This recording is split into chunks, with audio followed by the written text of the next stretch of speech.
Hello guys, meron tayo dito ngayon Skyward. Isa-set natin tong universal remote. Ayan. So ito nakaset na to.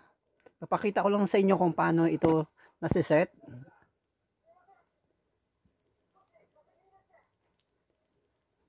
Ito ngayon, halimbawa, iset ko siya sa LG. Set 1 is LG.